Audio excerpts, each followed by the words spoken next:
El mundo desde una mirada jurídica. Cine, literatura, actualidad y más en Juris Tantum, porque todo tiene prueba en contrario. Con Carla Millones Y Luis Manuel Marcano por Radio UC. Hola, buenos días. ¿Cómo están todos ustedes? Bienvenidos a nuestro nuevo encuentro con Juris Tantum, porque todo tiene prueba en contrario. Hoy tenemos un invitado muy, pero muy especial a propósito de lo que ha sido la historia reciente de Chile, y es el amigo Patricio Acosta. Él es comunicador social, tiene una experiencia de 25 años en la Cruz Roja y ha participado en diferentes misiones humanitarias en Colombia, Venezuela, Honduras, Panamá, Argentina y Turquía. Fue 6 años vicepresidente nacional y 5 años como presidente hasta el año 2020.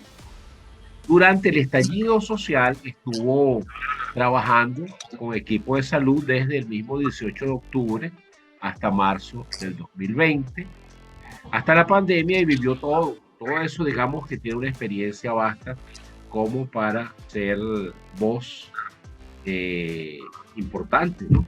Cuente un poco sobre esto. Te damos la bienvenida, Patricio, Carla y yo, a este encuentro con nuestros estudiantes y al público que pacientemente siempre nos ve.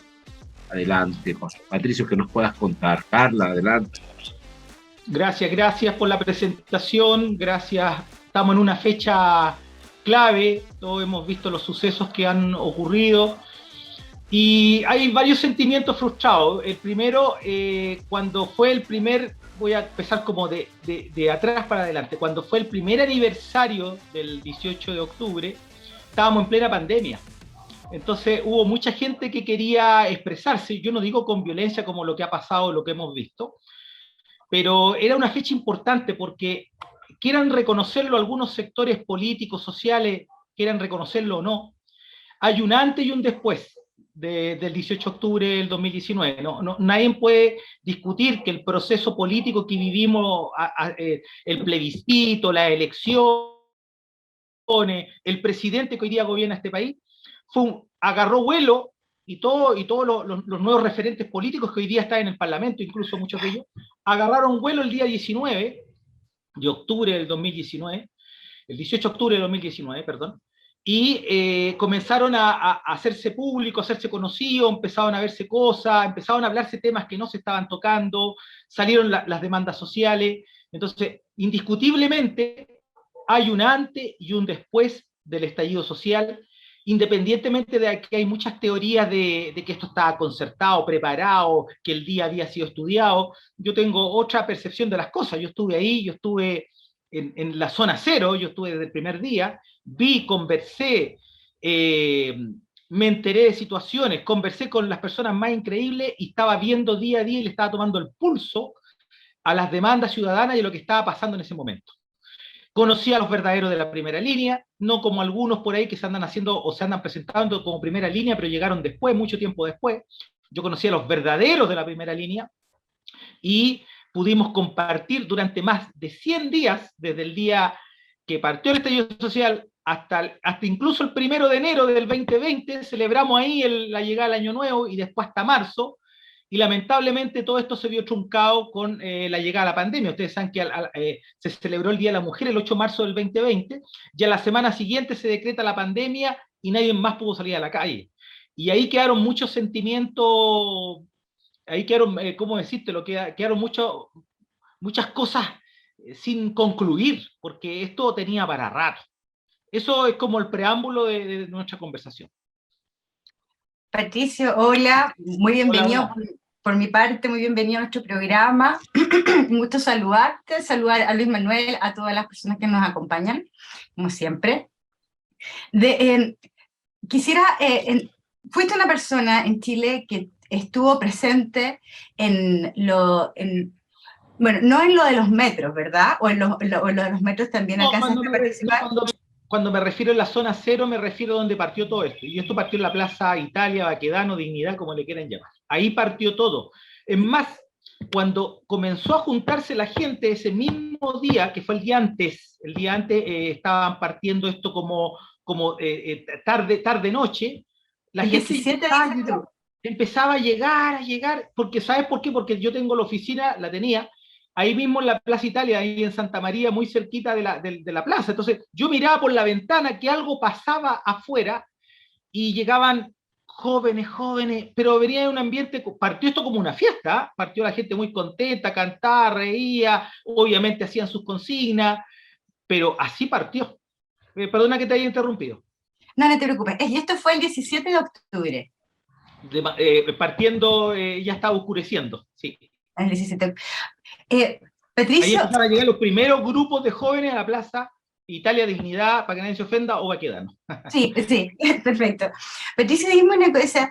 Tú estuviste presente en el epicentro, ¿verdad? Que fue durante mucho tiempo en nuestro país del estallido social. Y todo el barrio Las Tarrias, toda esa parte. Dime tu análisis de la violencia que ocurrió ayer, porque para que sepan todas las personas que nos escuchan, este programa lo estamos grabando el 19 de octubre. Tu análisis de la violencia que ocurrió ayer a nivel país, ¿cuál sería tu visión de cómo ha evolucionado la violencia en Chile? Porque en verdad hemos vivido cosas que no habíamos pensado que íbamos a vivir como país y me es muy interesante y creo que a todos escucharlo desde ti que lo viviste ahí. Bueno, obviamente lo que yo te decía al principio, nadie puede dudar de que hay un antes y un después. O sea, este país cambió, definitivamente. Ahora con el tema de la violencia, que es un tema, me gusta esa pregunta porque hay muchos mitos y verdades sobre el estallido social y hay un sector que no lo quiero criticar porque puede tener, a lo mejor como no estuvieron ahí no saben y lo veían, todo esto lo veían por televisión, pero los verdaderos de la primera línea no eran partidarios de saquear, de romper, de quemar. ¿Ah? Había una reacción de la primera línea, te hablo de los primeros 5, 6, 10 días, que había al actuar de Carabineros, que estaban haciendo su pega, para que no digan que uno estaba diciendo cosas nada que ver, o sea, ellos estaban haciendo su pega, entonces había, al venir el despeje de la zona, la gente estaba cantando, bailando, consigna, etc. Bandera, no había violencia todavía. Pero cuando llegaba Carabineros a hacer el despeje, obviamente que había una reacción de los jóvenes que estaban ahí de primera línea, de los verdaderos, como te digo, que obviamente reaccionaban ante el carro lanzagua, la bomba lacrimógena, los primeros perdigones. Entonces había una respuesta violenta. Pero a mí me tocó presenciar y ver discusiones intensas de miembros de la primera línea y de todo el mundo que fue llegando, que habían discusiones ahí mismo en terreno. Me acuerdo, estábamos y sentíamos las balas y pasaban las cosas por arriba, por abajo. Oye, no, pues no, nosotros no vinimos aquí a saquear, nosotros tenemos otra finalidad, y hubo un quiebre, porque habían grupos que querían realmente hacer vandalismo, y se mezclaron algunos otros grupos que ya no tenían nada que ver con las demandas sociales, ¿ya? Entonces es súper bueno hacer esa aclaración de que el sentido y el verdadero propósito de quienes llegaron con sueños a la zona cero a expresarse, que no solamente llegaron jóvenes, llegaron mujeres, hombres, gente que tenía familia, gente que viajó de provincia, que se vino a quedar ahí, porque era el momento que estaban esperando para expresarse. En ese tiempo todavía no estaba tan desarrollado el TikTok y otras redes que uno ahora puede expresar todo lo que quiere.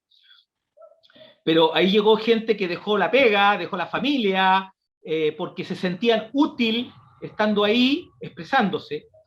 Obviamente reaccionaban ante una reacción violenta de las fuerzas policiales y los militares, que también en 2 o 3 días estuvieron ahí presentes, despejando. Entonces, claro, pero el sentir y el sentimiento de quienes estaban ahí por un sueño, si quieres llamarlo, por un cambio de país, no estaban de acuerdo con saqueos.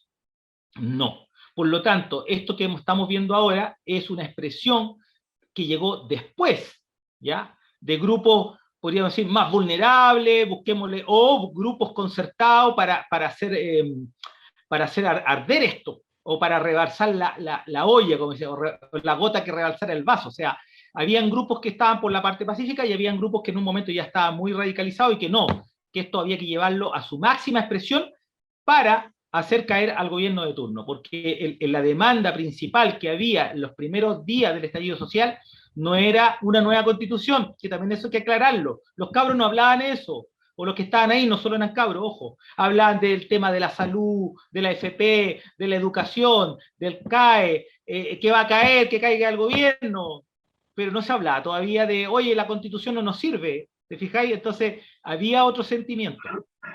Patricio, ¿cuándo se sale esto de control? ¿Cuándo las protestas pacíficas que tú estás describiendo? Como a la semana, como al día 6, 7 más o menos.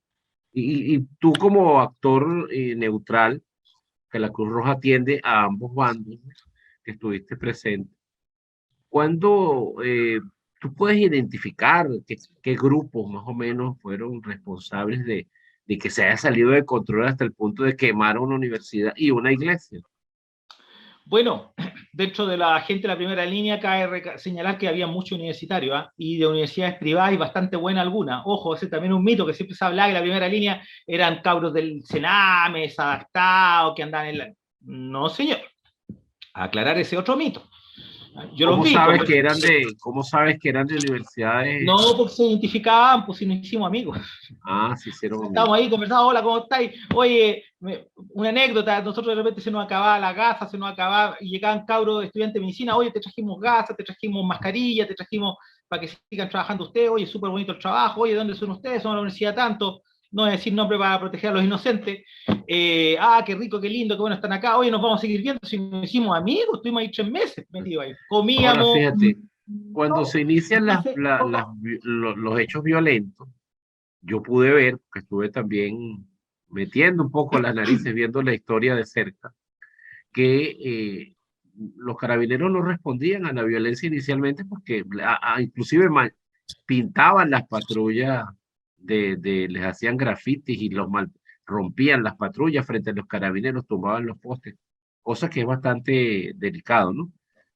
Tú tuviste la oportunidad, la Cruz Roja tuvo la oportunidad de atender carabineros, porque esa violencia se Y pudo ver. también atendimos, en menor cuantía obviamente, porque si tú lo ves, si lo ves bien objetivamente, ¿quién eran los que no tenían casco, ni escudo, ni nada de protección? Eran los cabros. Entonces, obviamente que en menor cuantía hubieron carabineros heridos que nosotros atendimos, gracias a Dios, como teníamos el símbolo protector de la Cruz Roja, porque, ojo, también se crearon otros grupos de atención de primer auxilio, que no desmerezco su trabajo, nos hicimos amigos, hicimos un WhatsApp en conjunto y nos cooperamos, pero Carabineros como que no los pescaba mucho, pero sí a nosotros, y yo hablé mucho con Carabineros y nos respetaban mucho, a pesar que igual no llegaron bombas lacrimógenas, igual no llega, pero claro, vamos a entender que era por un tema fortuito, porque nosotros al principio estábamos en la esplanada justo donde estaba el caballo Baquedano, y ahí estábamos, bueno, todavía se nota, está como en altura.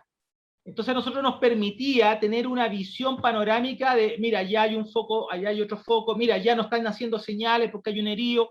Entonces nosotros teníamos muy buena mirada. Entonces cuando fuerzas policiales despejaban hacia el despeje, porque así, ahí partió todo, no sé, pues estaban los cabros ahí ya a las 3 de la tarde, ya, oye, despejar, ya tránsito cortado, etc. Entonces los cabros se venían corriendo hacia nosotros y se nos ponían detrás, y obviamente nos llegaba de todo, ¿ya? Entonces, obviamente que los cabros, por la edad, por el ímpetu, la juventud, algunos sin polera, ya estaba empezando el verano, primavera prácticamente, se sacaban la polera, desafiaban y les llegaban, y nos tocó atender muchos cabros con 8, 10, hasta 12 perdigones en distintas partes del cuerpo. ¿Te fijáis? Entonces, eso era lo que estaba pasando en ese momento. Incluso yo lo grafico de esas viejas películas que a lo mejor te tocó ver a ti, de Vietnam, cuando de guatita al suelo atendiendo heridos y pidiendo Mayday, Mayday, ayuda, sáquenos de aquí porque no nos dejaban ni respirar el gas de la bomba lacrimógena, y sacando heridos, llevándolo a una zona más segura. Me tocó ver todo eso. Entonces, respondiendo un poco a tu pregunta del tema de la violencia, surge un poco como reacción, estamos de acuerdo, al tema del despeje, y grupos, yo comencé a detectar grupos y personas que estaban dirigiendo grupos, me imagino que algunos conectados a algún partido político, porque ya estaba organizado cómo se iba a enfrentar a las fuerzas especiales. Entonces, mientras había un grupo en la zona cero manifestándose, habían otros grupos que ya estaban organizados, esto ya tipo como te decía, tipo día 7, 8, 9, 10, después del estallido, todavía estábamos finalizando octubre, que ya estaban más organizados y hacían un ataque programado y concertado para el tema de cómo atacar a las fuerzas especiales cuando lleguen por aquí, cuando lleguen por allá, y habían cambio de estrategia, y otros estaban en el puente, otros estaban en el barrio de Las Tarrias, otros estaban frente al GAM. Entonces, ya yo noté que ya aquí había una organización, independientemente de la gente que llegaba temprano, porque la gente, había todo un ritual y había un horario. La gente empezaba a llegar, independientemente de la gente que ahí se quedaba, la gente empezaba a llegar como a eso de las 11 del día, 12, hasta ahí todo bien, 1, 2, ya a las 3 ya empezaba el hueveo, pues, perdón la expresión, pero de alguna manera decirlo que empezaban los desmanes, a veces un poquito más, un poquito menos, a veces ya llegaba el atardecer, y ustedes recordarán que ya el gobierno de turno decretó estado de sitio y toque queda a partir de las 7 de la tarde, me acuerdo. La primera vez fue a las 9, después lo bajaron a las 8 y después a las 7 de la tarde. Entonces el despeje de la zona cero empezaba como a eso de las 3 de la tarde, y ahí quedaba la escoba. Eso era como estar en un país en guerra. O sea, yo lo que veo ahora de Ucrania, así como están cayendo bombas y todo el ambiente con humo, que no se podía pisar de tanta piedra y palo y fierro y cosas que habían en el suelo, era estar en un país en guerra. O sea, esa era la imagen que a mí se me grabó, humo por todas partes, heridos, trasladando heridos, no dábamos abasto. Entonces, Patricio, eso era un poco lo que te puedo graficar. te quisiera hacer una pregunta, porque haces afirmaciones que son, que uno las puede de alguna manera imaginar, ¿verdad? Cuando hablas de país en guerra, Vietnam, uno se imagina que eso debe haber sido muy, muy rudo. Ayer o los últimos días se ha comenzado a utilizar el término de los octubristas. Yo no sé si te ha tocado escucharlo. Sí, ¿Sí? ayer lo estuve escuchando. Sí, yo creo que ayer estos términos nuevos que hemos ido incorporando en nuestro país en los últimos años y que se nos hacen muy naturales después.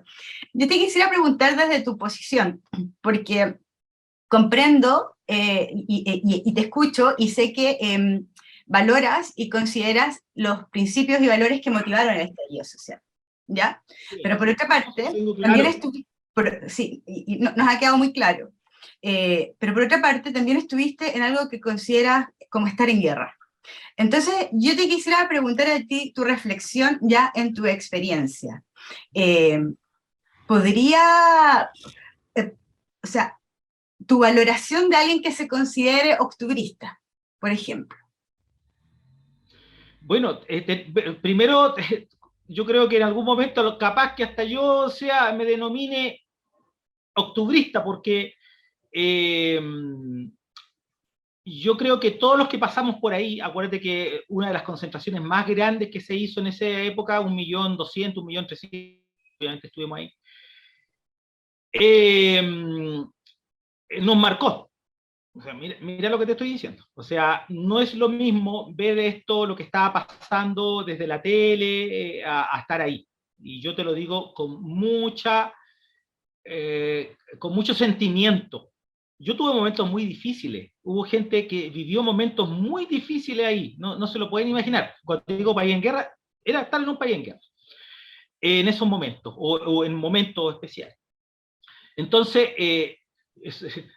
entre comillas, me considero un veterano de octubre, por lo tanto podría yo ser un octubrista con una mirada de la que tengo yo desde una organización humanitaria. Van a haber octubristas que querían la caída de un gobierno y que hicieron todo lo posible porque ese gobierno cayera, ¿te fijáis? Y que, perdóname la expresión, yo siempre lo he dicho, pero se salvó por la pandemia, porque marzo del 2020 venía tan duro como el 19. Tan duro como el 19. Entonces, bueno, ahora, Patricio, eso que dice preocupa. La pregunta, podría considerarme un octubrista, pero desde el punto de vista de la parte humanitaria, no de la parte que todo el mundo habla. Aquí hay historias muy bonitas que contar. De hecho, hay un libro que se escribió, La rabia está de furia, que se los voy a recomendar, de ahí le puedo mostrar la carátula, donde refleja un poco la expresión y el sentimiento de la gente, de los octubristas, pero de los octubristas que tenían un sueño.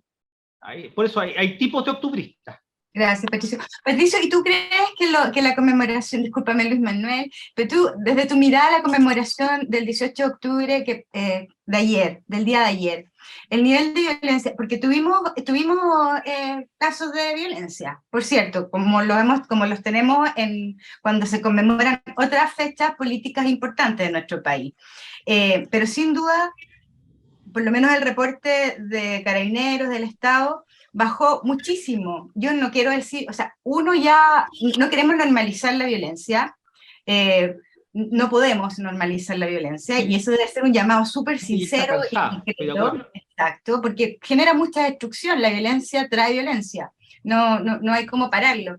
Pero, por ejemplo, ayer teníamos en la Plaza Dignidad, Zona Cero, como, como le digamos, pero todos sabemos de qué estamos hablando, teníamos personas que estaban Saqueando. tirándole objetos y tirándole Llegaron a objetos eso. a Carabinero, y Carabinero estaba más bien quieto.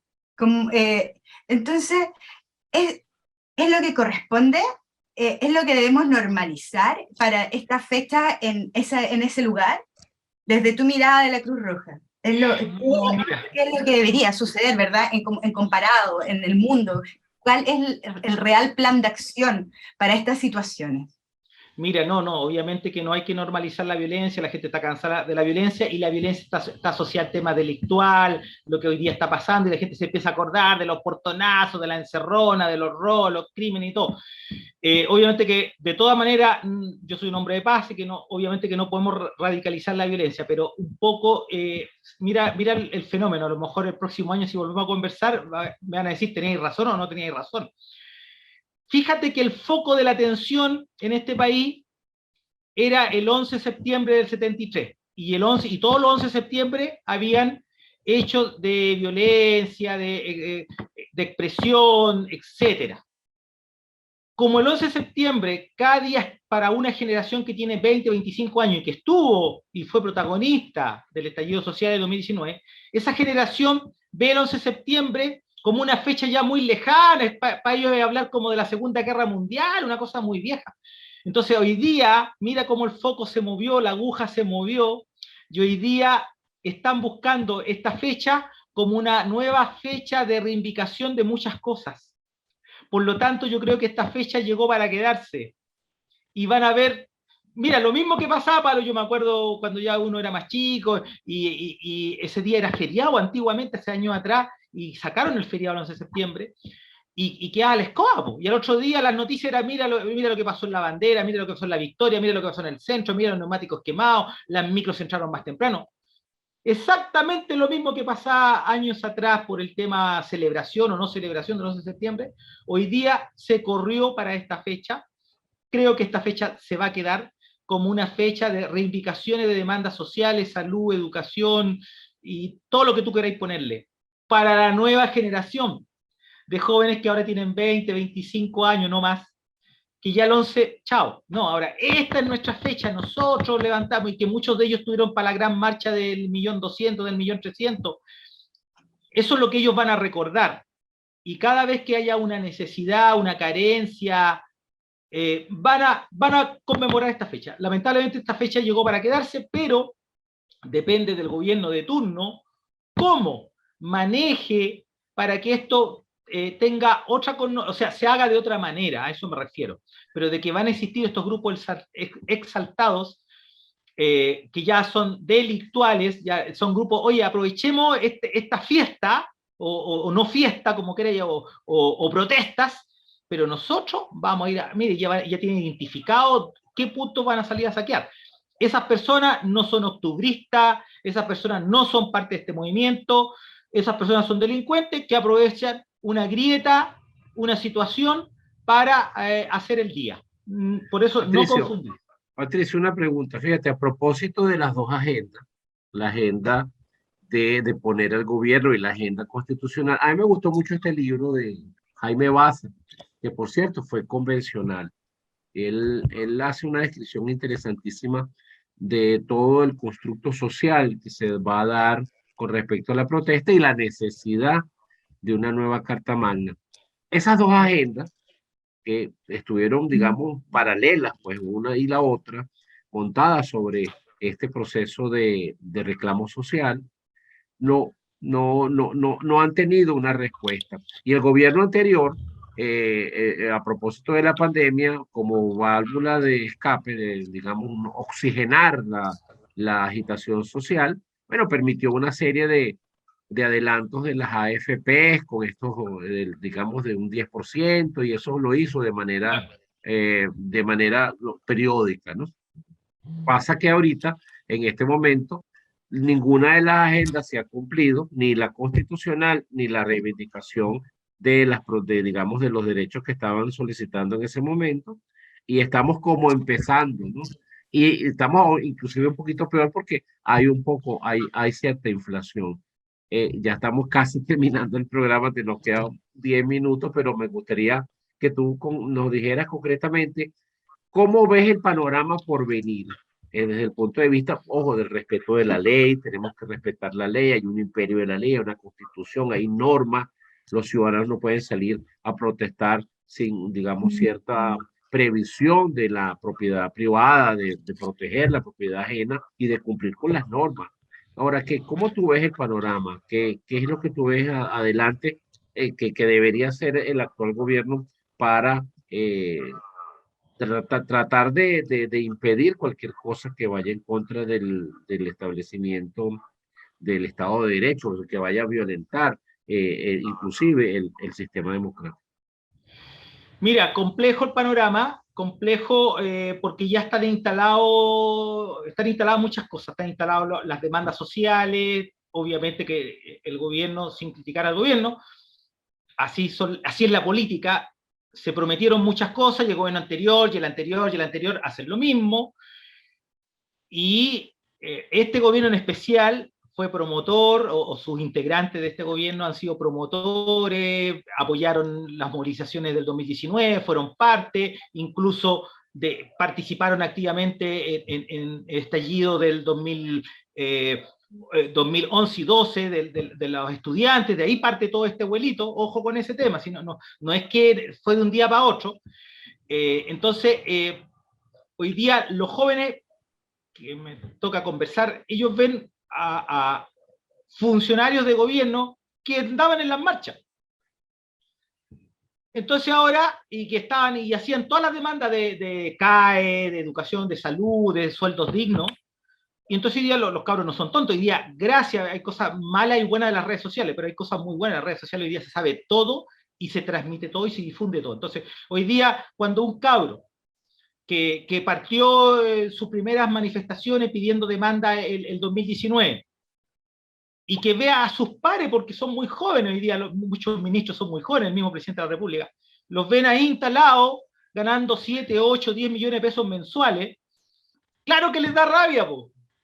Bueno, ¿y dónde quedó la demanda? ¿Y dónde quedó esto? ¿Dónde quedó? Viendo el apitutamiento de los amigos. Entonces, claro que da rabia, y eso que yo no soy cabro ya, pero claro que da rabia, po. Entonces, esto llegó para instalar, se instaló. Esto no va a cambiar así de la noche a la mañana. Chiquillos, y le voy a hacer un vaticino. Se viene una movilización bien grande el próximo lunes. Ojo. Y van a seguir habiendo, y te lo digo porque manejo la información, porque me llega información, tengo contacto con mucha gente, que, hola Patito, ¿cómo estás? Y nos encontramos en la calle, nos identificamos, sabemos quiénes somos. Entonces, ¿por qué te cuento esto? Porque esto no va a parar. No sé si va a ir encreciendo, pero acostumbrémonos, por lo menos una vez al mes, a tener algo potente en las calles, y ahora se está trasladando a las regiones. Para darle una solución a esto, el gobierno tendría que dar señales más potentes.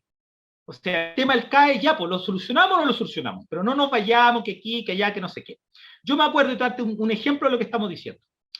Para el estallido social, la clase política, toda la clase política, ya, nos vamos a bajar los sueldos a la mitad. No lo hicieron. Iban a sacar una ley, ¿no? Sí, en realidad es mucha la diferencia de lo que gana un diputado, un senador con el sueldo mínimo, y hacían comparaciones a lo que pasaba en Alemania, que un parlamentario europeo gana la mitad o menos la mitad de lo que gana un parlamentario chileno y hace su pega igual y mejor todavía. Y si tiene que quedarse en el Congreso, le habilitan una habitación ahí mismo y no le pagan viático para alojarse en un hotel, y un montón de cosas, y se dijeron muchas cosas. no cumplieron nada. Los cabros están picados, están enojados. No solo los cabros, hay un grupo importante de gente que está sentida, que se siente engañada, que incluso votó este gobierno y que ahora no lo quiere ver ni en pintura porque no le ha cumplido. Por lo tanto, cuando la gente tiene rabia, de alguna manera tiene esa rabia que explotar como una olla a presión. Así que esto yo no le veo vuelta para atrás. Ahora, algo a favor del gobierno, las administraciones populistas siempre son el preámbulo para autoritarismo, ¿no? Yo creo que el gobierno, desde el punto de vista económico, está preservando la economía, porque si establece una serie de medidas pudiera quebrar ese proceso económico que ha venido teniendo Chile en crecimiento. Creo que están actuando racionalmente. Ahora, ¿qué podrían hacer con respecto? Porque pues, fíjate, Piñera adelantó estas 10%, hizo los bonos y estas cosas que yo no lo veo como acciones populistas, yo lo veo como emergencias sociales necesarias, ¿no? ¿Qué pudiera hacer el gobierno para asemejarse a eso? Porque realmente que tiene la jugada bastante difícil. Mira, yo estoy de acuerdo en el tema de que, y en eso el actual gobierno, sí, no todo es crítica, o sea, ha sido bastante mesurado. O sea, yo creo que mucha gente que votó por este gobierno, claro, pensó en cambios más radicales, y que tú bien sabes que esos cambios, si no tenías un colchón o espalda económica, eso después es pan por hoy día y hambre para mañana. ¿Te fijáis? Si te ponía a regalar las regalías, los bonos aquí y allá, te quedáis sin plata. Y en eso, qué bueno que este gobierno, oye, calmado, pucha, sí, yo sé que prometí el cuarto retiro, el quinto retiro, pero yo ahora no puedo hacerlo porque estoy aquí, estoy viendo los números, y si lo hago, va a ser peor que la medicina, como dicen, que el enfermo. Entonces, sí, ha sido mesurado, pero igual las señales, al menos hacia afuera, hacia el mundo económico, hacia la macroeconomía, las señales son tibia. Entonces eso ha provocado lo que estamos viendo hoy día en la prensa. Muchas grandes empresas ya están pensando en sacar sus capitales de acá, etcétera. Y finalmente Chile, esto también es algo que los chilenos a veces nos engañamos a nosotros mismos. Si Chile, al fin y al cabo, si no fuera por los recursos naturales, Chile sería más pobre que Haití. Chile se sigue sustentando con el cobre, con la celulosa, un poco el tema de la exportación de algunos productos alimenticios, entre ellos el vino, etcétera, y lo demás es un saludito a la bandera. Entonces, siempre hemos sido una economía frágil, de la media para abajo, que nos creíamos los jaguares, es otra cosa, estábamos engañados en realidad, pero a eso súmale la crisis económica mundial, la guerra, etcétera. Se le vino todo en contra al gobierno. A lo mejor todo tiene las mejores intenciones, pero ya hay cosas que no maneja el gobierno y no las va a manejar. En este momento, lo concreto es que el país se está endeudando fuertemente y la gente no maneja la economía ni la macroeconomía, maneja el día a día nomás, que las cosas están subiendo mucho. Y el otro tema que la gente está viendo es el tema de la violencia, que ayer salía la estadística que han aumentado los crímenes en Chile en más de un 50%. Mira, Patricio, y eso ya no es plata, ojo, es un tema de tener un control migratorio más estricto en la frontera, porque entra gente que no debería entrar. O sea, yo no estoy contra el migrante, al contrario, ha sido un aporte, pero están entrando gente con antecedentes, pasan por el lado, no se van a autodenunciar, pero están trabajando, están instalados, andan con carnet falso, andan con identidades falsas y están haciendo delincuencia. Entonces, esto, si no hay un cambio radical en la política migratoria, en algunas señales económicas que debe dar el gobierno, no va a cambiar y va a seguir cuesta abajo. Lamentablemente, con la mejor intención que puede tener un gobierno, que siempre yo creo en las mejores intenciones de los gobernantes, porque hay que ser objetivo, ya hay factores que no controla el gobierno. Patricio, este tema está para hacer otro programa, inclusive un gran foro, pero ya estamos llegando ya a lo último del programa, así que te damos las gracias por haber estado con nosotros. Gracias a Aldo Morales y a María José Vázquez, la Dirección de Comunicaciones.